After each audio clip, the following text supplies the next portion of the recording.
जब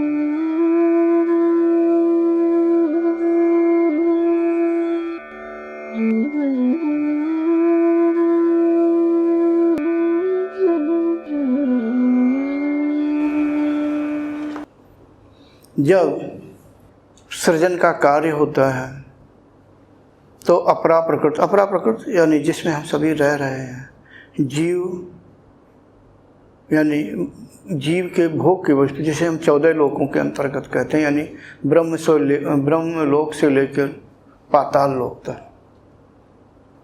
ब्रह्म लोक को सबसे ऊपर का लोक कहते हैं, क्योंकि वो सभी लोकों से सूक्ष्म है। फिर इसके बाद तप लोक, जन लोक, महर लोक, स्वर्ग लोक, भुवर लोक, और भी नीचे 8 लोक, अतल वितल सुतल तलातल महातल रसातल पाताल, और बीच में स्थूल रूप में जो स्थूल जगत। तो मतलब कहने का कि हम सब, आप नहीं कहते कि नीचे की ओर हैं, निम्नमुखी है। दूसरे शब्दों में गीता के 15वें अध्याय में पहला श्लोक पढ़िए कि ऐसा वृक्ष है जिसकी जड़ें ऊपर हैं, उल्टा दिखाई देता है, अर्थात अपरा प्रकृति, सिर उसका नीचे है, पैर ऊपर है। जब हम सब ऊर्ध्वमुखी होते हैं, परा प्रकृति में जाते, परा प्रकृति का सिर ऊपर की ओर है, ऊर्ध्वमुखी है। तभी नहीं कहते हैं कि हमें ऊर्ध्वमुखी बनना है, ऊर्जा को प्राप्त होते, यानी सूक्ष्म शरीर जो वास्तव में है वो सिर नीचे वैसे होता नहीं है, लेकिन नीचे की ओर बहाव होता, ऐसा कहते हैं अप्राप्त। क्योंकि पहले कारण रूप में था, फिर सूक्ष्म रूप में हुआ, निम्नता को प्राप्त हो गए, फिर और निम्नता को प्राप्त हुआ तो स्थूल में आ गए, नीचे नीचे नीचे आ गए। जब अभ्यास करेंगे तो स्टेप बाय स्टेप जैसे अंदर जाएंगे ऊपर ऊपर ऊपर चले जाएंगे। समझ रहे हैं? हाँ जी। अगर हम गौर करके देखें तो हमारी टांगें ऊपर सिर नीचे,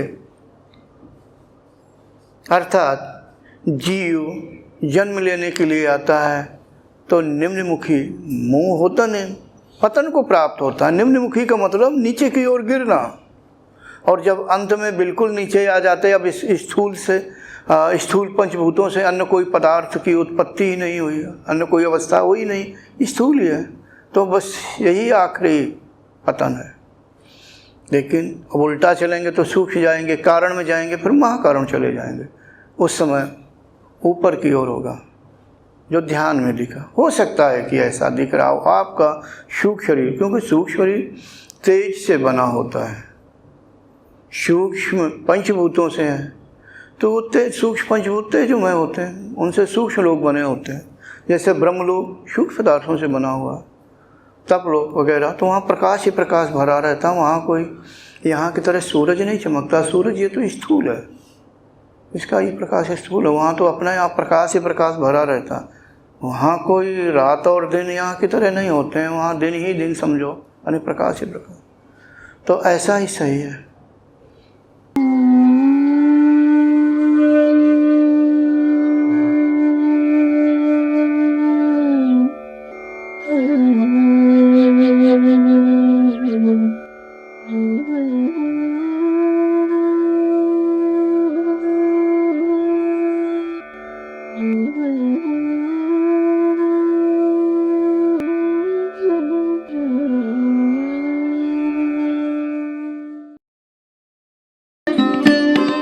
Thanks for watching.